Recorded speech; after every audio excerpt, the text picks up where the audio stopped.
amigos, yo soy Luis y esto es Hablemos Diego Podcast. En el día de hoy, una vez más, me acompaña por allá Fabio Salazar. Hola Fabio, ¿cómo estás?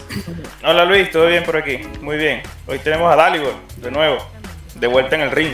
Por acá otra vez, ya tenemos que quitar ese al final la cuestión que dice invitado. Ya tú eres parte de este programa. Entonces, claro, ya eres parte oficial del elenco. Recurrente. Claro, ya eres parte del elenco. Entonces, ya no eres un invitado, ya no hay que presentarte tanto. Entonces, nada, estábamos hace unos días conversando acerca de unos libros que tú nos sugeriste y cuestión con respecto a lo mismo de la serie histórica que estamos haciendo. En los cuales, yo no leí ninguno, por cierto. Bueno, yo he hecho lo posible por ojear. Te mentiría si te digo que me los leí, pero no, la honestidad por delante. Honestidad por delante. Pero eso no quiere decir que no vamos a hacer. Googleé algunas cosas y sí, es que más que todo hemos como googleado a ver qué conseguimos sobre el punto. Yo tuve unas conversaciones medio profundas ahí con ChatGPT, ahí sí. Ya. Ok. Mira, me habló bastante. Tú sabes que ChatGPT te responde un examen. Sí. Entonces, bueno. Le dice que te haga un resumen y te responde un examen. Haciendo como que un paréntesis aquí de lo que estamos hablando de la historia, esta vaina de ChatGPT es una herramienta que tiene mucho potencial, es una vaina muy, muy buena, la verdad que sí. Sí, creo que en general las inteligencias artificiales son una tecnología que llegó para quedarse y que va a revolucionar enormemente todo. Entonces, hay gente que dice que nos van a destruir por coño, pero bueno, no sé. Mira, había gente que decía que cuando se inventó, qué sé yo, no sé, los ascensores automáticos, pobrecitos los ascensoristas, cuando se inventó la electricidad, pobrecitos los faroleros que no se van a quedar sin trabajo, cuando se inventó esto, pobrecito. Entonces, yo creo que hay gente que simplemente se resiste al cambio y pensar que todo es malo, negativizar las tecnologías simplemente por desconocimiento, me parece tonto. Entonces, a mí lo que me preocupa de eso es que esas herramientas tan buenas como son, lo que haga es contribuir a la idiotización de una generación que ya de por sí ya está teniendo serios problemas de comprensión, de atención, porque ahora estamos bombardeados por donde quiera de toda clase de estímulos. Sí, en internet, en YouTube, en TikTok, en Instagram, en los juegos de video, en todo. Entonces, todas estas aplicaciones, estas aplicaciones lo que están haciendo es mantenernos cada vez más, ocupando cada vez más nuestra atención en ellos. Entonces, nadie quiere estar aburrido ahora. Nadie quiere estar aburrido, como que estar aburrido es malo. Y en ese sentido entonces ponemos nuestra atención en cualquier estupidez que salga en línea. Total. Y como ahora estamos cada vez más dispersos, no somos capaces de prestar una atención a una actividad específica, cada vez estamos más dispersos, no somos capaces tampoco de por ejemplo en el ámbito académico, ser capaces de concentrarnos en leer un libro y hacer un resumen de eso. Entonces ahora se lo pedimos a ChatGPT. Y tener una opinión crítica propia. Tú sabes que, por ejemplo, bueno, ustedes dos saben, una de las cosas a las que yo me dedico es a hacer páginas web y todo este tema del marketing digital. Y entre estas cosas que de repente he trabajado últimamente con mi hermano, hay cosas que son interesantes, pues, por lo menos cuando tú te das cuenta de las métricas, estadísticas y todo este tipo de cosas, es que si tú no captaste la atención de una persona en los primeros 15 segundos, no la captaste. Entonces tienes que hacer, por eso es que los contenidos, dependiendo donde dispares el anuncio, porque si lo disparas en un short o en un reel, una vaina de esas que duran son a veces 20, menos. 30 segundos, tienes que captar la atención en los primeros 3 segundos. Entonces por eso es que de repente están estos reels, estos TikTok de la gente haciendo así como que cualquier locura así en los primeros 3 segundos, o sea, para que mírame, ¿me entiendes? O sea, sí, captar la porque atención. tú sabes que lo que importa ahora, lo que importa es aparecer. Sí, totalmente. No importa cuál es el contenido, ni cuál es el contexto, ni el mensaje, con tal de que aparezcas. Total, ¿entiendes? Entonces, que te vean. Y entonces, no importa que lo que esté diciendo, no importa si vale, como dicen aquí en Chile, 3 callampas. No importa, lo importante es que aparezcas, ¿entiendes? Sí. Entonces, por eso es que YouTube ahora tiene estas cuestiones, ¿cómo se llaman? Shorts. Que es un YouTube. TikTok de YouTube. Claro, para la gente que no es capaz de mantener la atención por 15 minutos en un video. Entonces, que lo quieren decir en un minuto todo. Entonces, ¿sabías que? No. Sí, entonces, claro. Y que desde este lado, de los que estamos haciendo este proyecto podcast, uno se ve empujado a tener que hacer también toda esa cuestión. No, Porque sí. hacemos un capítulo que dura 40, 50, 60 minutos y también hay que llenar los shorts. Claro, O sea, y que por ejemplo nosotros como creadores de contenido, que a pesar de que me rehúso mucho a autodenominarme creador de contenido, lo somos, como creadores de contenido de repente ahora tienes que hacer un sinfín de cosas para, o sea, yo recuerdo que quizás antes, cuando de repente la época primigenia de YouTube, como que subían el video y ya, y no se esforzaban tanto por las miniaturas, o no había otras redes que atacar. Entonces ahora cada vez que tú subes un contenido tienes que subir contenido al TikTok, a los shorts, al Reels, el video, la publicación del Instagram que diga que subiste un video, la publicación de Facebook que dice que tuviste un video, hacerte compartir que si en Instagram, en las cuestiones, en Reddit o en las redes que de repente uses. Y como que te tienes que volver un experto así en difundir el mensaje para que la cuestión llegue. Y saber cómo funcionan todas las redes sociales, las Exacto. aplicaciones. Es tremendo. Es todo un tema, la verdad. Es todo un tema. Entonces, bueno, y es un tema, pero es un tema que igual resulta bien interesante para el que... Claro, pero entonces en ese punto donde yo digo, bueno, que ChatGPT ayuda porque tú le escribes a ChatGPT, coño, cómo funciona, cómo hago para publicar, para difundir un video en X. Te va a desglosar un paso por paso cómo lo vas a hacer. Claro. O sea, cómo hago para hacer un video que sea más trending. O sea, proyectar una cuestión trending en un video y te va a dar paso por paso cómo se hace y toda la cosa. Exactamente. Me parece que es una maravilla. Bueno, entonces, el hecho es que teníamos que estudiar y debido a la falta de atención no estudiamos. Entonces, pero fíjate que en estos días yo pasé por la oficina de Dalgor y nos pusimos a conversar de un tema que igual me pareció súper interesante, y entonces dijimos, bueno, igual deberíamos comentar algo de esto, porque fíjate, son esos puntitos de la historia de Venezuela que son tan desconocidos o son tan que para el venezolano moderno a veces es como hasta medio irrelevante, porque no importa tanto.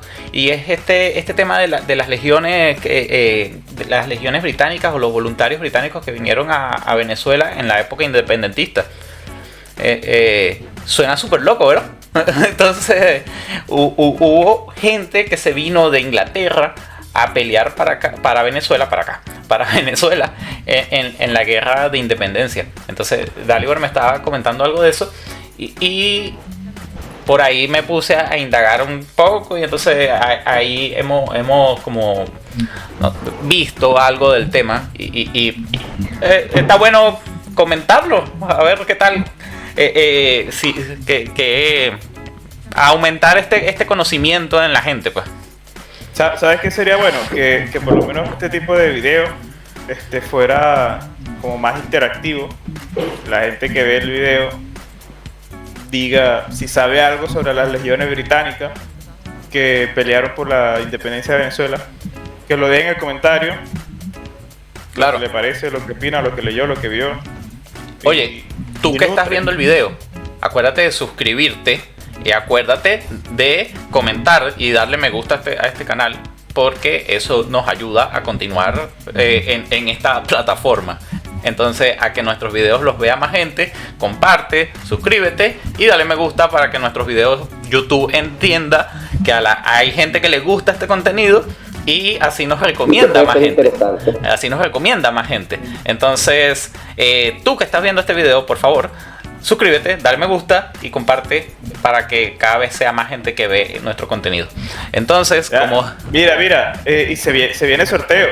Se viene un sorteo que lo estamos... Se viene un sorteo que estamos ahí en el horno, está en el horno. Entonces, por ahí estén atentos a las redes sociales, estén atentos al TikTok, a los shorts y a los reels, que vamos a estar publicando un sorteito por ahí que va a estar interesante para la gente que nos sigue y nos apoya en el canal.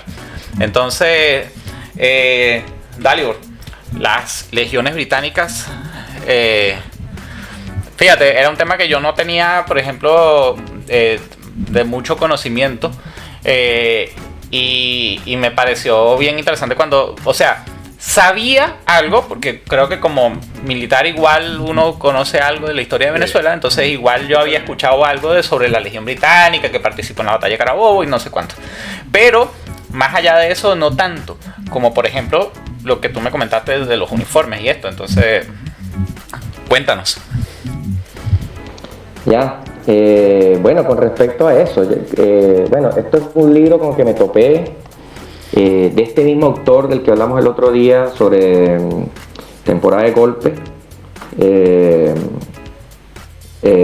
¿Cómo es que se llama? Oh, se me olvidó el nombre. Edgardo Mondolfi Buda se llama esta persona. Él es un historiador. Bueno, ya lo habíamos citado anteriormente. Y él tiene un libro, escribió un libro que se llama El lado oscuro de una epopeya, donde, bueno, comienza, digamos, pues haciendo una introducción acerca de, por supuesto, primero el significado que tiene cuando tú pasas por la avenida Los Próceres, por ejemplo, que bueno, tú sabes que desde siempre ha sido una zona tomada por militares, y patinadores y bicicleteros, que es lo que tú ves en Los Próceres generalmente, como forma parte de lo que es sí, la vista básica, ¿cierto? Y algunos que otros militares y los cadetes a veces corriendo o practicando desfiles, sobre todo cuando se acerca el 5 de julio, bueno, estos últimos días que se realizó el desfile. Y bueno, entonces que eso viene siendo como que el fondo del paisaje típico del sector donde están los monolitos.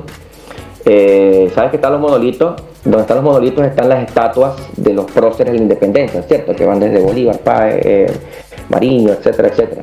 De un lado, tanto de un lado como del otro. Y aparece entonces un listado de héroes que están rotulados sobre mármol. Bueno, donde aparecen los que son los más conocidos por el común de la gente. Y aparecen también alrededor de media docena de oficiales extranjeros que prestaron servicio en la fila de la llamada Legión Británica. Estos son apenas nombres, bueno, que están reducidos, digamos, a un grabado, digamos, en piedra, y que de repente hasta en la misma Inglaterra, porque siendo británicos lógicamente, en la misma Inglaterra o en la misma Gran Bretaña, no se les evoque, o peor, que ni siquiera se les conozca. Entonces, Mondolfi Buda se dio a la tarea de encontrar, investigar acerca de estos héroes, vamos a llamarlo así, estos próceres independentistas que eran extranjeros en realidad, que eran británicos y que no sé, quizás digamos por querer embarcarse en una aventura, a partir del año 1817. A partir del año 1817 creo es que se embarcan, quizás buscando aventuras y buscando servir a una causa mayor y tal vez algunas otras cosas, se embarcaron pues como parte de esta epopeya.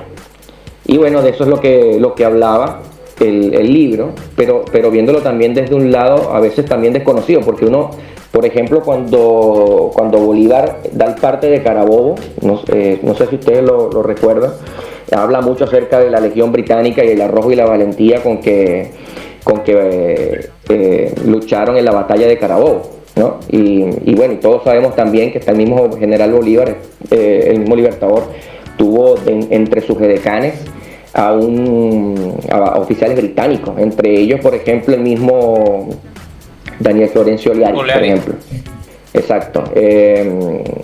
Bueno, te hablaba de Daniel Florencio Oliari, que era ayudante de Simón Bolívar, que es como que una de las figuras británicas que más destacan, ¿cierto? El otro que era ayudante de él y que justamente escribió un libro, que era el que te comentaba, el diario de Bucaramanga, que lo escribió fue un oficial francés. ¿Ya? Está. Luis Perú de la Cruz, este que está acá, el diario de Bucaramanga. Y bueno, que cuando nosotros escuchamos acerca de las legiones británicas, pensamos en una epopeya, digamos, homérica, donde se enaltecen las virtudes de los oficiales y de los soldados independentistas, y un libro que enaltece, que lo pone desde el punto de vista justamente como una epopeya, digamos que al nivel de la Odisea, es este libro que está acá. Me encanta ese libro. Me encanta ese Venezuela libro. Heroica de Eduardo Blanco. Sí. Este libro narra la guerra de independencia de la forma más poética posible. Sí. Y creo que uno de mis capítulos favoritos es San Mateo. San Mateo es hermoso como lee la muerte que murió San Mateo, el que se inmoló, Ricaurte. Antonio Ricaurte, claro, sí. A mí mi capítulo favorito es el de las queseras del medio. Es el que más me gusta. Es muy bueno. El de las queseras del medio, sí. Sí, porque, o sea, te lo ponen de una forma. Es que yo soy de La Victoria, entonces también está La Victoria también ahí. De hecho, de verdad que sí, no me acordaba. Yo leí ese libro también cuando era cadete y no me acordaba. Cuando lo mostraste dije, coño, yo lo he leído, pero no me acordaba. Sí. Pero cuando me hice las queseras en medio, no, inmediatamente me vino el flashback de todo. Sí, de hecho, por lo menos en el capítulo que habla de La Victoria, es imposible que se me olvide la arenga de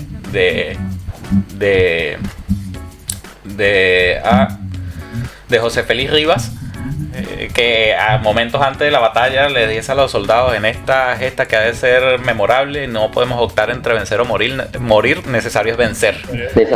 Claro, sí. De ahí viene esa frase, necesario es vencer, de ese discurso que le da a las tropas. Mira, este libro, Venezuela Heroica, este libro me lo prestó, porque es prestado de un compañero, me lo prestó un compañero, y yo, o sea, me lo prestó cuando estábamos en la academia, me lo prestó él. Me dijo, oye, préstamelo para leerlo. Yo pensé que te lo había prestado hace un mes. No, me lo prestó cuando estaba en la academia y yo lo tenía. Mira, aquí lo tengo. ¿Sabes? Sí, mira, tengo bien cuidado tu libro. Mira, aquí está, no te lo he botado, viejo, aquí lo tengo. Aquí está. Gabriel, mi compadre Gabriel. Mira, él me lo prestó en la academia. Yo creo que éramos cadetes segundo año cuando él me lo prestó, este libro. Y yo por alguna razón lo tuve de mucho tiempo como metido en una talega, algo así, no recuerdo. Después nos graduamos y nos dejamos de ver luego. Y yo cuando me vine para Chile, yo dejé muchas cosas. Yo dejé muchos libros que tenía yo en la casa y todavía están por allá guardados en casa de una vecina en Guri, que no sé si los tendrá todavía. Pero cuando yo dije, o sea, del poco equipaje que yo me traía, yo tuve que echarle mano a este porque yo dije, no lo puedo. Los otros, uno trata de atesorar y dejar como una reliquia sus libros que uno tiene bien ordenaditos y bien guardaditos, pero yo dije, este no me lo puedo permitir que me lo boten o que me lo pierdan o que se dañe o que se lo coma las polillas, qué sé yo. Sí, entonces me lo traje. Y el diario Bucaramanga, me lo compré en el aeropuerto de Maiquetía, cuando en el duty free del aeropuerto de Maiquetía, cuando venía saliendo para acá, para el vuelo que iba primero hacia Argentina y después para acá. Ya, entonces bueno, justamente como ustedes conocen este libro habla como que, bueno, todo es una epopeya y todo es al nivel del más puro relato romántico. poético y romántico de la guerra y te los pones, que tú agarras cualquier hoja de esta bueno, la forma en que te lo lees, si me permiten un momento, por ejemplo aquí buscando justamente el de las queseras. Vuelvan, carajo, dice. De las queseras con el vuelvan carajo, que dice: he aquí una de aquellas páginas gloriosas que bastan de por sí para enaltecer toda una época. Uno de aquellos episodios magníficos de nuestra guerra magna, que en el transcurso de los tiempos aparecerán como robados a la fábula. Un hecho de armas, en fin, que nada envidia a los combates prodigiosos de la antigüedad. Ahora bien, ¿quién llena aquella página? ¿Quién? El moderno Aquiles, el héroe legendario, émulo sin saberlo de los héroes de Homero. Un oscuro pastor de nuestras pampas, uno de esos granos de arena imperceptibles que el huracán de las revoluciones arrebata de polvo. Vivifica con su aliento de fuego, hace girar en el torbellino de las batallas, acrece, inflama y pule en la rotación continua y sucesiva de acontecimientos trascendentales. Aquiles se quedó pendejo. A la altura de los astros. Aquiles se quedó pendejo. Misteriosos encumbramientos. Aquí justamente está hablando de José Antonio Páez. Por eso, Aquiles se quedó pendejo delante Páez. Sí, delante Páez, sí. Entonces, bueno, este libro, el otro libro, que es el que le hace la vuelta al tema que tiene justamente ese nombre, El lado oscuro de una epopeya, viene a relatar justamente lo que es el lado oscuro de esa cosa. Aquí, fuera de romanticismo y fuera de toda clase de aquí viene la sangre. De parcialidades, sí. Porque sin ningún tipo de disimulo, habla acerca de... Hay que detallar también que la guerra de independencia en general, la independencia latinoamericana, fue una guerra bastante sangrienta. O sea, a pesar de que sí, Eduardo Blanco lo narra de una forma muy poética, sí, no podemos olvidar de que esta guerra se libró a machetazos y a lanzazos. Entonces, sí, o sea, entonces fue una guerra bastante sangrienta. Entonces, de hecho, la mayoría de las batallas fueron literalmente libradas a machetazos, o sea, las cargas de caballería y no sé qué. A machete y lanza. Y los fusiles, sí, muy farachinazo. O sea, los fusiles, los arcabuces que se usaban eran una cuestiones que no era más que un tiro. Entonces no era como que estas tecnologías que hay ahora, que tú puedes matar un carajo a 300 metros, 150 metros. No, eso era de cerquita. Sí. Entonces, bueno, sí, este libro te habla acerca de, por ejemplo, cosas como que cuando son reclutados desde Inglaterra, desde Londres, estas legiones de voluntarios británicos, se pensaban que eran veteranos combatientes de las guerras napoleónicas y de la defensa de España contra Napoleón y que combatieron al lado codo a codo con el famosísimo general Wellington. Resulta que no era tanto así, o sea, habían personas que no eran veteranos, no tan veteranos desde el punto de vista de que a veces ni siquiera tenían ningún tipo de instrucción militar, algunos de ellos. Simplemente venían con la promesa de que les iban a pagar una cierta cantidad de dinero y después de terminada la contienda les iban a dar tierras, les iban a dar títulos, propiedades, honores militares y todo esto. Entonces bajo esa promesa vinieron sin ni siquiera saber a qué se iban a enfrentar. Se enfrentaron, bueno, en primer lugar con un shock cultural, en primer lugar, porque lógicamente no hablaban ni siquiera el español, no profesaban ni siquiera la religión católica, porque como tú sabes, los británicos son de la religión protestante. ¿No? Y ya de por sí hay un shock cultural ahí, en cuanto a la religión, en cuanto a la forma de ver la muerte también, a lo que se encontraron. Otro punto de vista también importante es con respecto a las enfermedades también. O sea, murieron muchos legionarios por enfermedades como un mal que agarraron tomando agua de la angostura, por ejemplo, y se enfermaron y murieron. Les dio una fiebre, una pálida y se murieron. Motines también. Enfermedades tropicales. Sí, todo tipo de enfermedades tropicales, desde la fiebre amarilla, claro, sí, que allá no se dan, hasta el calor, el sol, muchas cosas. Sí, también cosas como por ejemplo que en aquel tiempo estaban también en 1818. Bueno, Bolívar venía de una cierta seguidilla de derrotas, mientras que Páez también tenía una seguidilla de victorias, y también había como una dualidad de las legiones británicas también a quién seguían, a quién no, a quién apoyaban, a quién no, y dentro de esa diatriba ocurrían muchos motines también. Entonces, bueno, es un libro muy interesante, y para los que quieran de repente conocer un poco más, les recomiendo que lo consigan a través de Amazon, a través de Buscalibre, creo que es otra página también que se puede encontrar, y poder echarle un ojo también. Y a través de otras aplicaciones, como por ejemplo Script, no sé qué otra aplicación conoces tú, Luis, que aparezcan libros en línea. En Script está el libro, así como el de Temporada de Golpes también. Ese libro, igual yo lo había escuchado antes de que tú me lo comentaras. Creo que ese libro me lo comentó David, Fabio, porque él, ahora que tú lo describes, me acuerdo que él me habló hace un tiempo sobre un libro que hablaba justamente sobre la guerra de independencia, pero de una forma súper sangrienta, así como que dicho de una forma muy literal lo que pasó. Entonces, es posible que sea el mismo libro, pero no recuerdo exactamente qué era el libro que él me comentaba.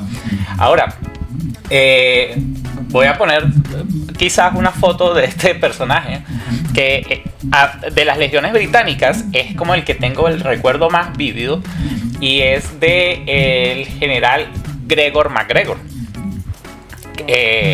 No sé si lo habrán escuchado, pero yo lo que en parte de Carabobo lo menciona Bolívar, y es bastante conocido, digamos, dentro de, creo que es el personaje más conocido de la Legión Británica. Y lo más chistoso es que no es conocido precisamente por nada bueno. Porque el general Gregor MacGregor tuvo una historia muy loca, que quizás nos adentremos de ella un poquito más después que Dalibor nos siga hablando acerca de estos, de las tropas, los soldados. Pero el general fue un estafador, pero de los buenos. O sea, si fuesen existido la gente de pantaloncitos pegados y mocasines en esa época, Gregor MacGregor fuese sido seguro uno de esos que te quiere volver tu propio jefe, una cosa así. Pero el tipo era ávido para estafar gente, el general. Dalibor, me comentabas también acerca del tema de que los soldados británicos llegaron con uniformes, por lo menos estos que habían servido en Inglaterra, habían llegado con sus uniformes de húsares, y que se les vieron complicados al llegar a Venezuela. Sí, lo que pasa es que, bueno, de acuerdo a estos relatos, Mondolfi Gudat, él basa su relato en las crónicas de otros soldados o oficiales británicos que sirvieron a la causa independentista, luego se regresaron. Algunos de ellos hablaron con más o menos favor o en contra, ¿ya? Pero él tomó todos los relatos en realidad, y uno de los relatos que más se repetía, porque eran relatos que además algunos se publicaban en periódicos de la época también, y esos periódicos también se rescataron esos números donde se habla de la contienda en Venezuela y de las personas y de su protagonista.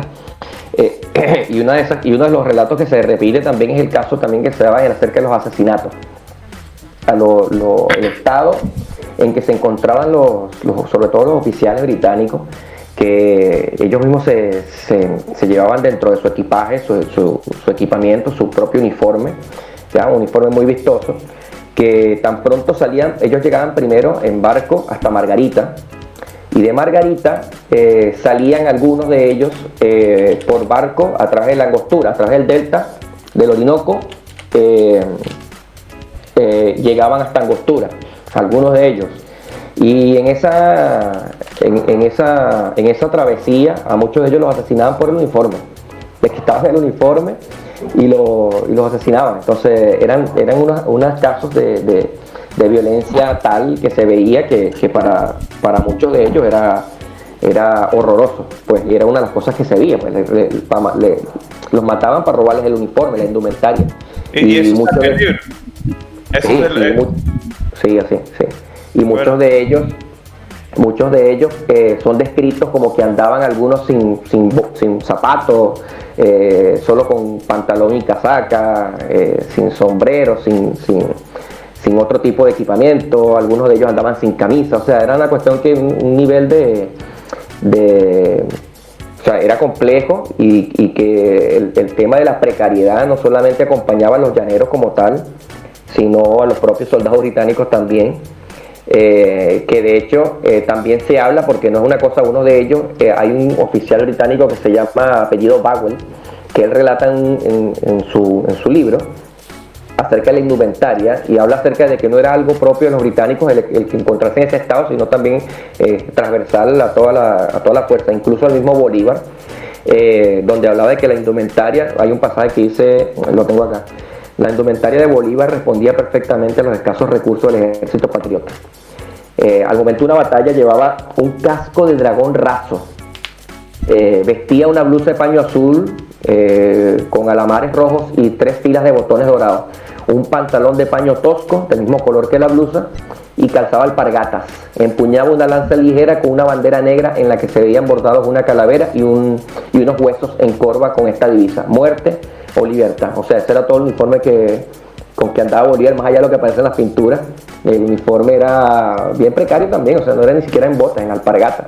Bueno, de hecho, en una de las figuras, digamos, de las pinturas más representativas de las queseras del medio, se ve a Páez literalmente peleando con una camisa blanca así abierta, con un sombrero y un poco más. O sea, un pantalón así normal, y no era como que iba con un uniforme así muy elaborado. O sea, era como... No, a pecho descubierto en realidad. Sí, o sea, literalmente a pecho descubierto, con una camisa blanca y la lanza de un lado y un pantalón y ya, y su sombrero.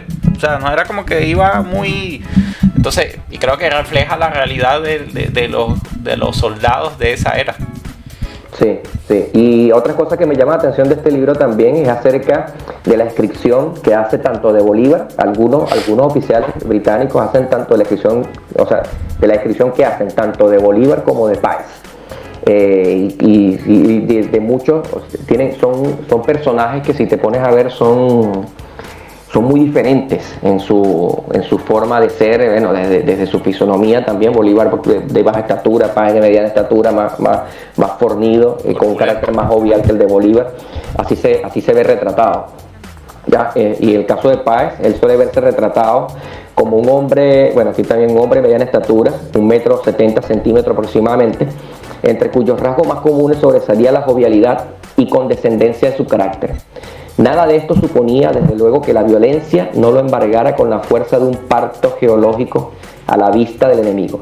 Bagwell, por ejemplo, habla de la terrible sonrisa que se apoderó de Páez al verlo arrojarse en una ocasión, lanza en mano, contra una partida de húsares españoles que vagaba por las sabanas de Calabozo. O sea, esa es la estampa con la que es retratado el jefe llanero, ¿no? Era un tipo que se retrataba como alguien capaz de ajustar cuentas sin perder la serenidad ni la compostura. Y alguien que para algunos quizás también es desconocido, el hecho de que a Páez sufría de ataques de epilepsia. De epilepsia, sí. Sí, sufría ataques de epilepsia antes de entrar al combate, o en algunos de los casos, los peores casos, era durante el combate también sufría este tipo de ataques de epilepsia. Sí, eso llegué a escucharlo, que supuestamente antes del combate, no recuerdo dónde lo vi, lo leí, que antes del combate él decía que se adentraba como que dentro de él un espíritu que lo ponía como tenso, y que empezaba a tronar las espuelas del caballo en las riendas, la espuela de las botas en las riendas del caballo. Y que leyéndolo con más detenimiento, con el conocimiento de ahora, sabemos que estaba convulsionando. Entonces... ¿Sabes qué? A mí siempre me gustó ese prócer independentista de todos los demás. Siempre me llamó mucho la atención cuando supe de Páez, cuando estudiamos sobre Páez en la academia, me gustó bastante. Porque como tú decías ahorita, Aquiles se queda corto. La verdad que y en este capítulo de Venezuela Heroica, Venezuela Heroica, cuando hablas de la casera del medio, además de que la narración es fantástica, ese acontecimiento de que 150 jinetes se enfrentaran a 1000 y tantos, no sé si alguien se sabe el tanto, creo que eran como 1300, y ganara, es una cuestión que trasciende de cualquier parte histórica.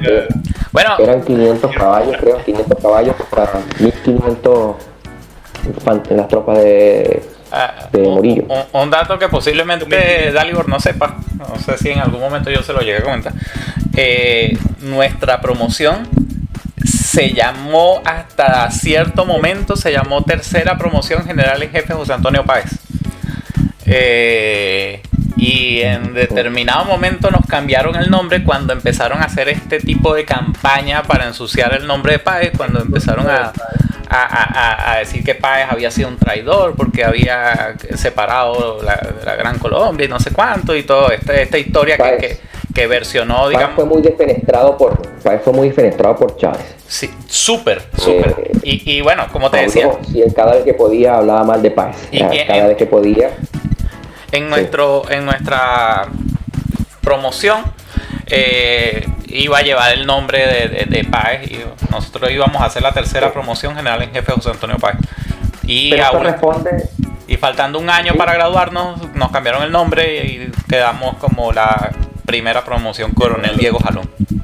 Eso responde a un interés político nomás Totalmente. De querer figurar. ¿Quién sabe quién después tomó la decisión de cambiar el nombre de la promoción? Bueno, sí. En definitiva, tampoco eso no va a quitar que es lo que hizo en realidad José Antonio Páez. Mira, te cito aquí una parte del libro que dice, bueno, otra de las cosas que tenía Páez era que Páez, bueno, algunos relatan que era un hombre sin educación. Era un hombre sin educación, pero que poseía un talento natural. De hecho, Páez supuestamente no sabía ni leer ni escribir, ¿no? Al momento de esta época, 1818, cuando se encontraba en Los Llanos, en el Teatro de Los Llanos, no sabía ni leer ni escribir. Sin embargo, sus modelos eran amables, aunque toscos. Era muy ignorante, ya que no sabía, como le decía, ni leer ni escribir. Con mucho cuidado lograba apenas medio escribir P-A-E-Z, de Páez, en los despachos oficiales que se le presentaban. Pero su alma y su corazón estaban en la causa que había escogido. El teniente Alexander, que es otro de los cronistas citados por este libro de Mondolfo y Buda, dice, no obstante, cosa curiosa, el mismo teniente pone a Páez a hablar en un rudimentario francés. Durante uno de los momentos más entretenidos de su relato, dice, se daba un toque de corneta que era la señal para los oficiales que comían con el general, su estado mayor y demás invitados se reunieran. Yo me sentía incómodo, se relata el teniente Alexander, yo me sentía incómodo y avergonzado al servirme yo y servirle a mi compañero que hacía que yo le cortara la carne.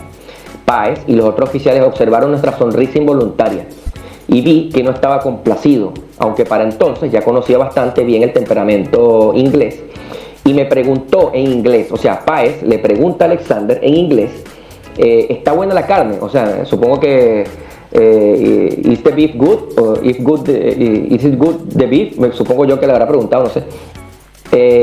¿Está buena la carne? Y en mi confusión, dice Alexander, solo oí distintamente la palabra beef, y como en francés es boeuf, pensé que había hablado en francés, de modo que le respondí, oui monsieur.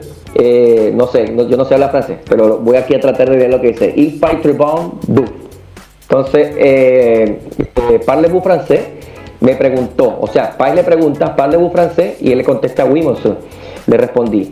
Entonces cortó unos 2 trozos de carne y nos dio diciendo, manguesa, inglés, mangués, no sé, como que coma, estimado, no sé, coma inglés, no sé, y nos dio un vaso de grog a cada uno de grog, supongo que es un vino, no sé, sí, a cada uno, pero a nadie más, o sea, a nadie más se lo dio.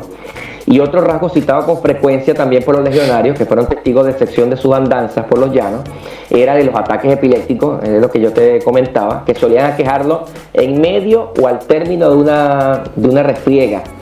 Y se relata, por ejemplo, una escena particularmente donde dice, cita, desde la última carga dirigida por él, fue víctima de un acceso, o sea, de cierto tipo histérico, que lo dejó postrado en el suelo. El coronel James English presenció el hecho y me ha referido que al verlo en ese estado corrió hacia él, aunque algunos de sus hombres le advirtieron que bajo ningún concepto, bajo ningún respecto, tocara al general, asegurándole que pronto estaría bien, que le ocurría a menudo y que ninguno de ellos se atreviera a tocarlo hasta que no se le pasara completamente. Lo loco es que le pasaba encima del caballo. O sea... Sí, por ejemplo, en una dice, el general Páez sufre epilepsia y los ataques suelen sobrevenirle por causa de una violenta emoción. Es muy frecuente que en medio de una batalla el ataque, o mejor dicho, el ataque esté mal.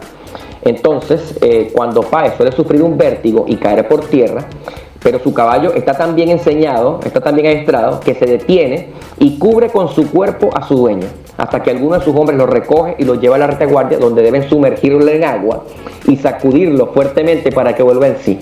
Después de esta crisis queda por algún tiempo en gran estado de debilidad, mas apenas se repone salta de nuevo al caballo y me han asegurado que a veces ha tenido 2 ataques en una sola batalla. Bueno, y bueno, estamos de vuelta en Hablemos Diego Podcast después de este pequeño corte técnico. Entonces, conversábamos con Dalibor y Fabio, bueno, acerca del tema de la interesante Legión Británica. La Legión Británica de soldados voluntarios expedicionarios que fueron a pelear contra mejor dicho, a favor de la causa independentista venezolana. Dalibor o Fabio, ¿ustedes creen que se parezcan un poco quizás a las legiones que han participado actualmente en la guerra a Ucrania? Las legiones de extranjeros. Yo estaba pensando eso también, pero la verdad que yo creo que el hecho de voluntario, por lo menos Dalibor estaba diciendo que en el libro les relataba que se encargaban de reclutarlos y que al final de la cuestión había méritos, premios, pagos. Había un agregado militar en Londres que era Luis López Méndez, si mal no recuerdo el nombre. Él era el que él era encargado en Londres de hacer, era como, no recuerdo el título que tenía, era como una especie de, era un diplomático venezolano en Londres, pero él tenía como un título de, como el título que le ponían como que el encargado de reclutamiento claro. de las legiones. Pero después de toda la cuestión les prometían un pago, una recompensa, tierras, títulos. Bueno, yo no estoy 100% seguro si en Ucrania están ofreciendo algo, la verdad. Creo que no. Ellos firmaban un contrato.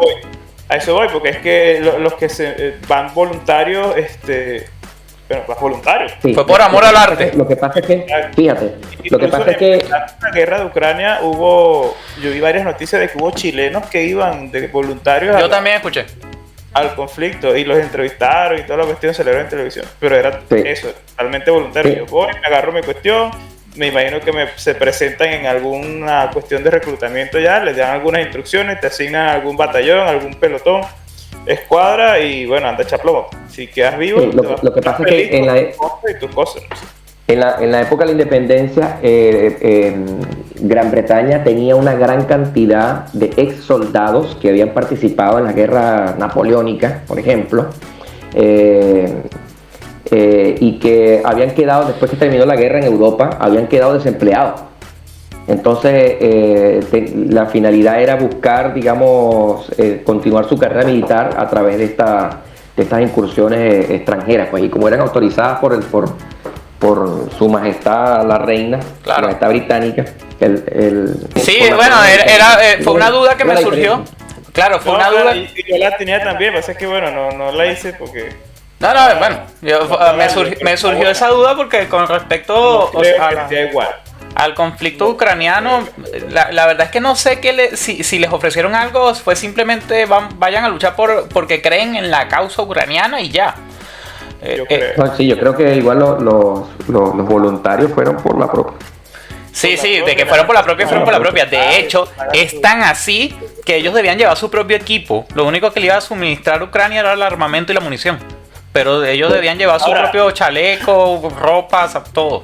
Uniforme, todo. Ahora, aquí nosotros 3 ex militares, por cualquier motivo, ¿alguno de ustedes se atrevería a irse de voluntario a una guerra así como tipo Ucrania-Rusia? ¿Y a qué bando te Mira, irías? si te soy sincero, yo en determinado momento se me pasó por la cabeza servir en la Legión Extranjera Francesa. Y eso me pone en una respuesta de que yo sí tal vez lo hubiera hecho. Entonces, A mí se me pasó por la cabeza servir en la Legión Extranjera Francesa siendo alférez. no, a mí ya después de haber... Siendo Después de que me fui al ejército. Después que me fui al ejército. Pero ahora, con la edad que tiene ahorita, No. Mira, yo siento que yo igual tal vez lo haría. Yo siento que sí, tal vez lo haría. yo creo que porque tú Papá y con hijo ya. tienes hijos, claro. Es que ustedes son papás y son cabeza de familia, son gente responsable. Yo no, entonces yo tal vez sí lo haría para seguir continuando en búsqueda de la aventura. Sí, una parte de mí sí me gustaría, pero obviamente la parte responsable dice que no.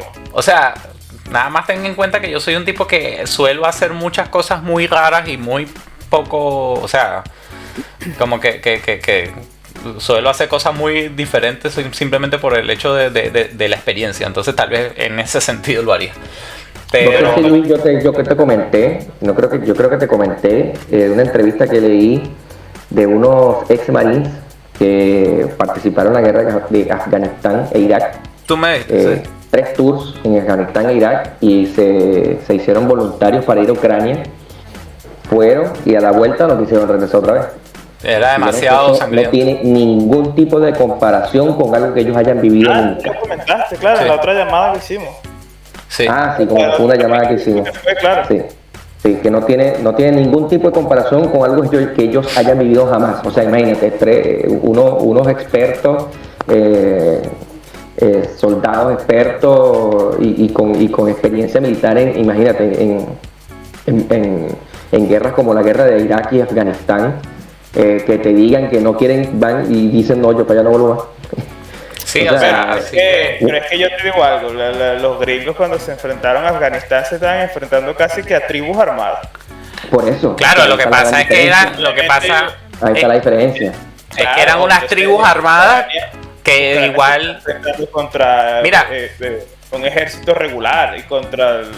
Claro, pero fíjate, no por nada, Afganistán es conocido como la tumba de los imperios. O sea, eran tribus armadas en un sitio que es exageradamente complejo. Pero ahí tienes que ver la geografía. Totalmente. Del lugar. No, pero es que o sea, no hay que demeritar, no tienes que demeritar, por ejemplo, Ramadi, por ejemplo, Fallujah, esos teatros de operaciones, Ramadi y Fallujah, era una locura.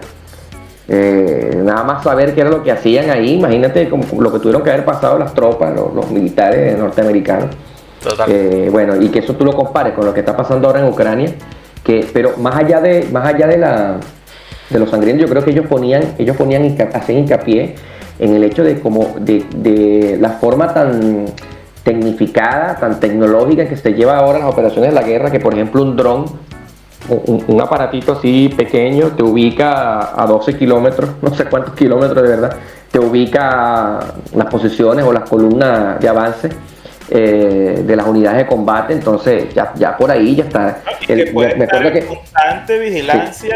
Sí, y me acuerdo que el tipo decía él decía, en mi primera misión, este norteamericano decía algo así como que en mi primera misión pensé que todos íbamos a morir porque íbamos en el avance y nos empezaron a bombardear, donde yo dije aquí fue. Bueno, es que quienes han visto videos de la guerra de Ucrania han podido notar de que los combates son una locura. O sea, no sé si se llegaron a ver el video donde salen dos ucranianos 2, 1,5, porque el otro estaba en shock. Uno combatiendo y el otro tirado en el piso. Que se enfrentaron solo contra 10 soldados del ejército ruso y el tipo se los echó a los 10. O sea... es la guerra de trincheras también, ¿oíste? Exactamente eso mismo. Es una guerra tan exageradamente interesante que combina tecnologías tan modernas como drones, inteligencia artificial y un poco de cosas todas raras. Una guerra de trincheras de la primera con conceptos de la Primera Guerra Mundial. Entonces, fíjate tú que incluso cosas como, por ejemplo, los erizos, estos artilugios de metal soldado que se usaron en la Segunda Guerra Mundial, se movieron de museos y de cuestiones así para usarlos como defensa real en varias ciudades. Entonces es una cuestión que uno dice, verga, es una mezcla total de cosas, o sea, bueno, supuestamente hay fotos y videos de una gente de Ucrania usando una ametralladora Maxim, que si no saben lo que es una de las primeras ametralladoras que existió. Es una ametralladora, creo que a finales de la Primera Guerra Mundial. Entonces es una ametralladora demasiado antigua y está en uso. O sea, de hecho hay un canal, no sé si, creo que fue en Armapedia, creo. Hay un canal de YouTube bien famoso y reconocido, donde él muestra las armas más locas que han estado en el conflicto, y creo que una de las que menciona es una ametralladora Maxim, que es muy raro, pues. Entonces, bueno, eso me causó una genuina curiosidad. Pero bueno. Es de acotar, claro que sí. Y yo creo que es material para nuestro podcast también. Sí, quizás nos tiremos un videito sobre la guerra de Ucrania en algún momento, un análisis más a fondo sobre la guerra de Ucrania. Pero en este momento, el general Gregor MacGregor, que dije temprano que iba a tocar un poquito de su vida. O de lo que sé de Gregor MacGregor, y complementado con un poquito de lo que he visto por ahí. Bueno, el general Gregor MacGregor fue uno de los jefes, ¿verdad? De los comandantes de estas misiones que mandaron desde Inglaterra a Venezuela. Él fue uno de los que lideró una de estas misiones.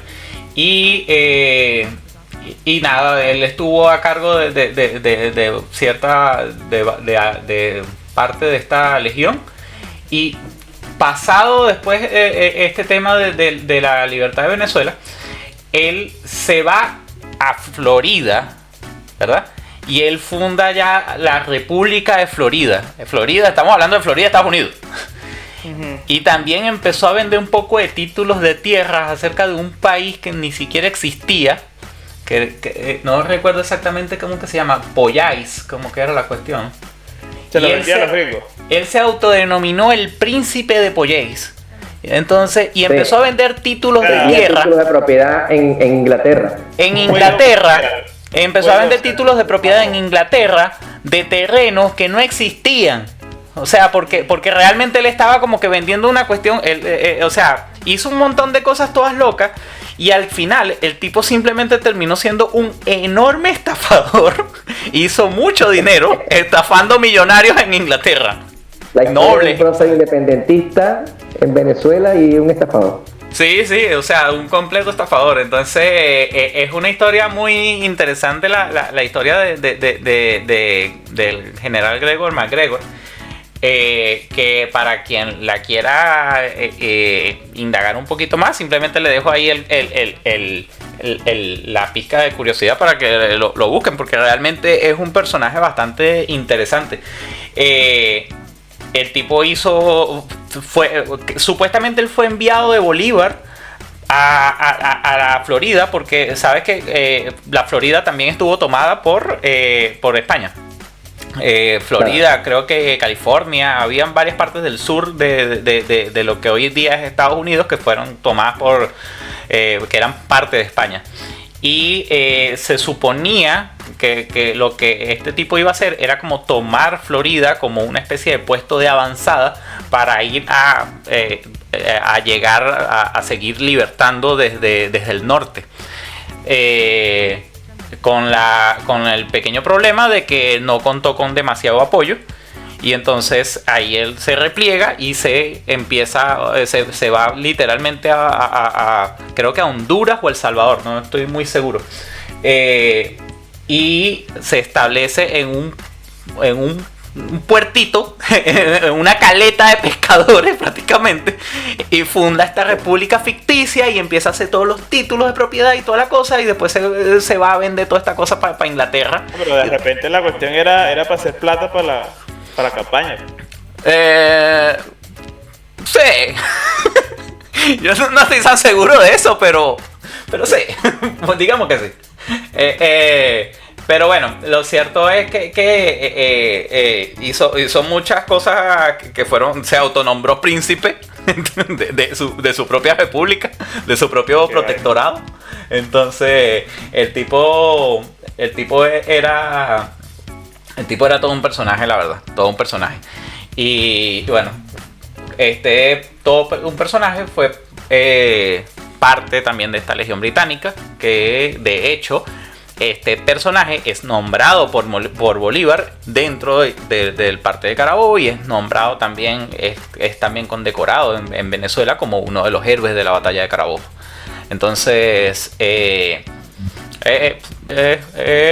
algo que pasó, estuvo ahí. Entonces, bueno, yo creo que básicamente eso creo que es lo más interesante de toda esta historia. O sea, creo que tocamos un montón de temas bien diversos acerca de la gesta independentista, que igual no son tan populares, tan conocidos, pero creo que vale la pena igual destacarlos. O sea, este tema del batallón británico y de esto, lo de Páez y estos personajes que nos acontecieron el día de hoy. Pues sí. Entonces, nada, creo que ya para el próximo capítulo, señor Gaete, estaremos viniendo despellejando el porteñazo, ¿no? Hablando, claro, hablando más a profundidad sobre el tema del porteñazo, que ese será nuestro próximo capítulo histórico. Que ese tema sí, esperen algo bueno para el porteñazo, porque ese tema ya tenemos dándole cabeza y estudio y preparación, ya tenemos como un mes más o menos. Entonces se viene un capítulo bastante interesante acerca del porteñazo. Sí. Bueno, tomando en consideración que nosotros no nos dedicamos a esto. Exacto, nosotros no somos... Simplemente es un hobby, es simple curiosidad y simple... Sí, pero... querer saber un poco más, en realidad. Exacto.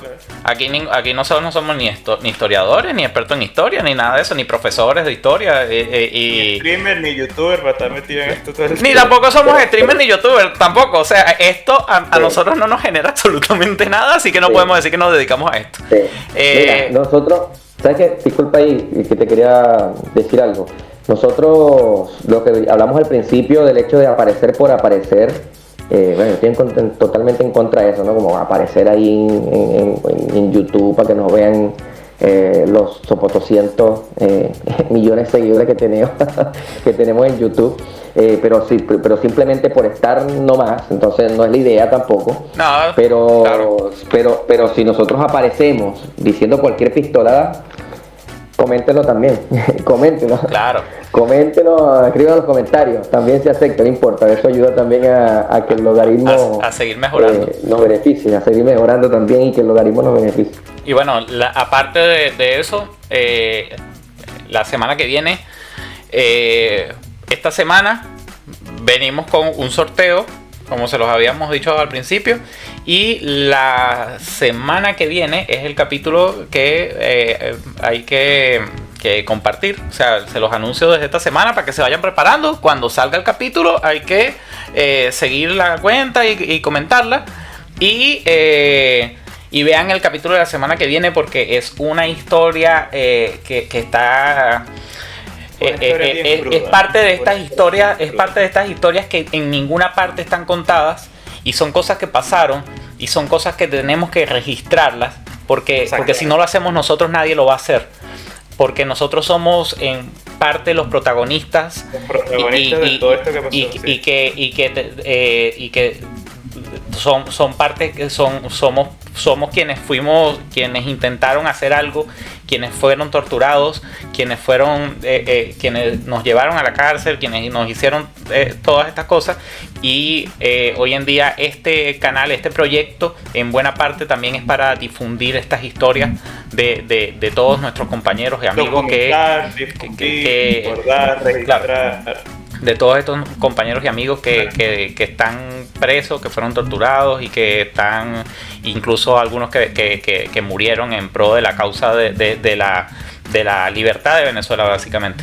Entonces, bueno, no me queda más nada que agradecerle a todos los que nos están viendo y nada, suscríbanse, comenten, compartan y nos vemos la semana que viene. Chao. Chao, chao. Chao, chao.